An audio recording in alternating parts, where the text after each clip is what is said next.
아직 내 집을 마련하지 못하신 분들은 내년에 부동산 경기가 어떻게 될 것인가에 관심이 많으실 겁니다. 오늘 부동산 전문가 강영수 씨와 내년 부동산 시장을 전망해보고 내 집 마련 요령을 알아보겠습니다. 안녕하십니까? 네, 안녕하세요.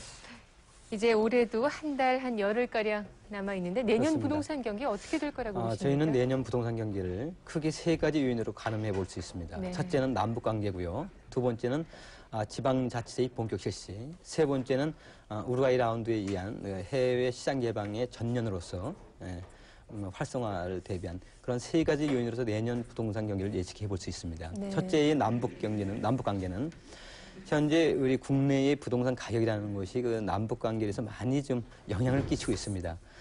실제로 우리 국민들의 정서가 그래서 한수 이북이나 한수 이남에 대한 그 개념 차이도 있고 네. 또 서울만 하더라도 강북이나 강남에 대한 그 개념 차이가 크기 때문에 이러한 요인들로 인해서 현재 많이 부동산 가격이 펼쳐져 있죠. 예를 들어서 그 남북 관계가 급진전이 될 시, 예를 들어서 한수 이북 지역이라든가 뭐 수천성 부근 또 강북 지역에 대한 일반적인 부동산 가격이 동향이 변모가 돼서 어떻게 보면 하나의 직약 변동이 생길 정도로 큰 폭으로 영향이 있을 수가 있겠죠. 또 두 번째 지방자치제의 본격 실시는 그동안 거의 동결됐다시피 하는 지방 부동산에 대한 나름대로의 개발이 지자체의 개발을 위해서 어쩔 수 없이 부동산 개발을 하기 위해서도 변화가 있을 수 있겠고요. 또 우루과이 라운드에 의한 또 해외 시장, 또 유통업체 및 기타 서비스 업체가 진출해옴으로써 도심 및 부도심 지역의 전반적인 부동산 경기에 영향을 미칠 것이라는 것이죠. 그래서 이 세 가지 요인을 갖다가 가지고 저희가 분석해 볼 경우 나름대로 아파트와 주택의 시장은 공급률을 늘린다거나 또 급조된 신도시의 계획으로서 잠재울 수 있겠습니다만 나름대로 지방 부동산 시장은 임야나 전답으로 대변되는 이러한 부동산 방향은 나름대로 좀 움직일 수 있는 그 소지가 나올 수 있다 이렇게 말씀드릴 수 있겠습니다. 그렇습니까? 네.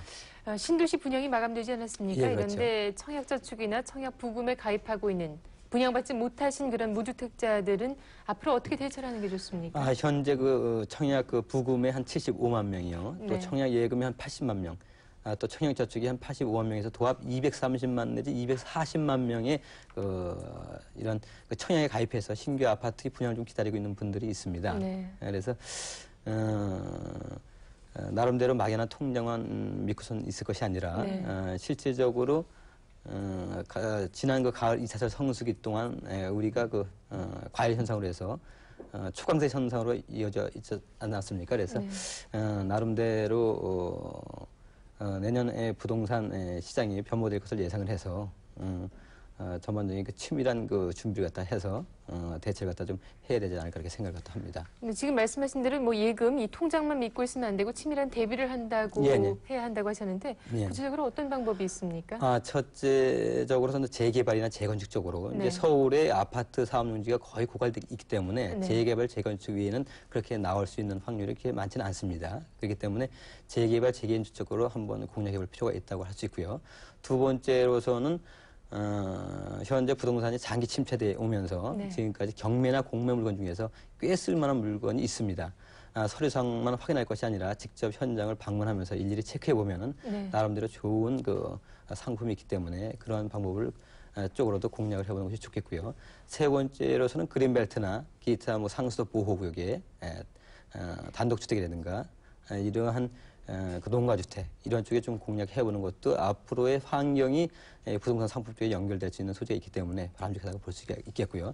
나머지 마지막으로서는 반드시 서울에 있을 것만이 아니라 수도권이나 또 서울 변두리 쪽에 도로변에 단독주택이나 상가 점포를 갖다 구입하는 것이 앞으로 UR에 의해서 진입하는 유통업체나 이런 제조업체, 기타 서비스 업체의 사업용지나 부동산 상품으로 좋기 때문에 앞으로 재산적인 가치, 또 재테크 측면에서 좋은 대처 방안이라고 생각할 수 있습니다. 그렇습니까?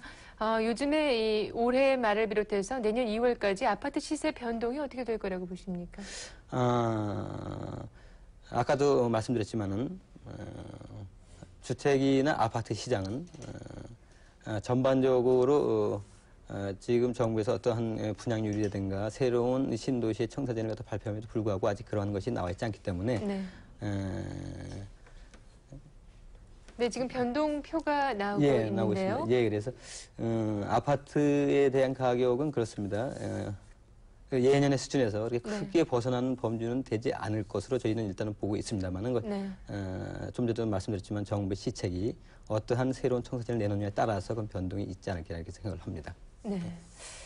지금 전세 변동 추이도 나오고 있는데 전세 예. 가격은 좀 오를 그런 전세 가격이 가능성이 금년의 있나요? 가을철, 이사철 성수기에 초강세를 이어졌기 때문에 네. 지금 겨울 동절기를 통해서 어떻게 표출될 수 있을지는 이제 저희가 이제 궁금한 입장이지만 내년 이제 봄 2차철 성수기에 따라서 큰 변화가 예상되지 않을까 또 이렇게 보고 있습니다. 네, 잘 알겠습니다. 말씀 고맙습니다. 감사합니다.